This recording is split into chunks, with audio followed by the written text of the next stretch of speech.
Dalam nama Bapa dan Putra dan Roh Kudus. Amin. Bapak, Ibu, Saudara-saudari sekalian, salam jumpa kembali dalam renungan inspiratif Minggu kedua masa Adventus berdasarkan Injil Matius bab 3 ayat 1 sampai 12.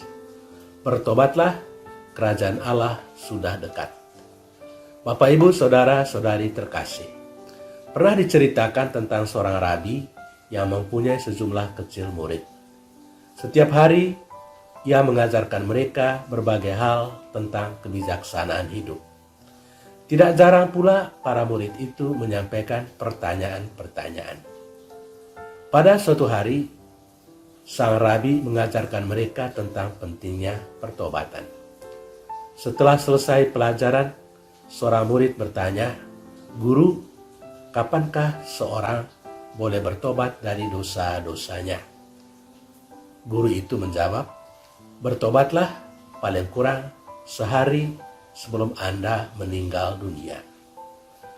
Namun murid itu kelihatan tidak puas. Ia lalu bertanya lagi, "Tetapi guru, saya tidak tahu kapan saya meninggal. Karena itu bagaimana mungkin saya bisa bertobat sehari sebelumnya?" Guru itu menjawab, "Karena engkau tidak tahu kapan engkau meninggal, mungkin besok atau mungkin juga hari ini, maka bertobatlah sekarang juga selama masih bisa." Bapak, Ibu, Saudara-saudari terkasih, pertobatan merupakan tuntutan dasar untuk bisa masuk ke dalam kerajaan Allah. Setiap orang dipanggil untuk bertobat. Bertobatlah sebab kerajaan Allah sudah dekat, seru Yohanes Pembaptis dalam Injil hari ini. Apakah arti pertobatan yang dimaksudkan oleh Yohanes Pembaptis ketika dia menyerukan, "Bertobatlah sebab kerajaan Allah sudah dekat"? Para penulis rohani menjelaskan arti pertobatan sebagai berikut. Pertama, pertobatan berarti mengarahkan diri kepada Allah. Bertobat berarti mengarahkan diri kepada kerajaan Allah dan membiarkan diri kita dikuasai oleh nilai-nilai kerajaan Allah itu seperti cinta kasih, keadilan, perdamaian, kejujuran, saling mengampuni, dan lain-lain sebagaimana tertulis di dalam Injil. Dengan kata lain, bertobat tidak cuma berarti menyesali dosa-dosa yang telah diperbuat, melainkan mengarahkan diri kepada sesuatu yang baru di masa depan. Kedua, bertobat berarti menjadi seperti anak kecil. Injil Markus bab 10 ayat 15. Pada masa Yesus, anak-anak menduduki posisi yang sangat rendah dalam seluruh strata sosial masyarakat Yahudi. Karena nilai seorang manusia ditentukan oleh kemampuannya untuk mengikuti hukum Taurat. Oleh karena anak-anak belum tahu apa-apa tentang hukum Taurat, maka mereka itu tidak bernilai di mata masyarakat. Dengan menjanjikan kerajaan Allah kepada anak-anak, Yesus menantang ajaran teologis pada waktu itu yang sangat menekankan jasa.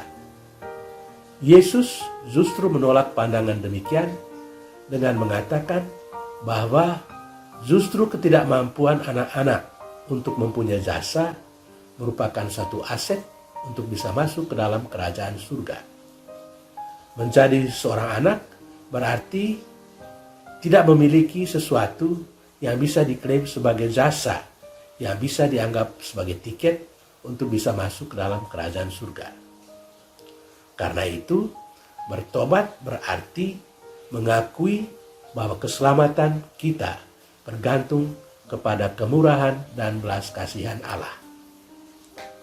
Ketiga, bertobat berarti menggantikan sumber rasa aman. Pertobatan juga berarti menggantikan sumber rasa aman, yaitu dari rasa aman yang palsu kepada rasa aman yang sejati.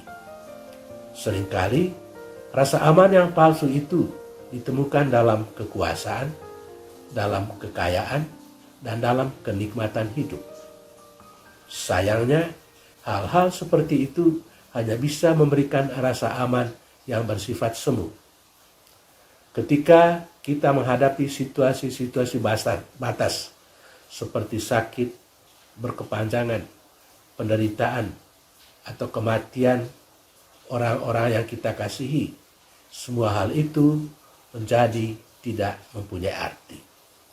Oleh sebab itu, setiap orang hendaknya mencari sumber rasa aman yang sejati, yang hanya terdapat dalam penyerahan diri kepada Allah yang mencintai, yang mengampuni, dan senantiasa menyertai kita.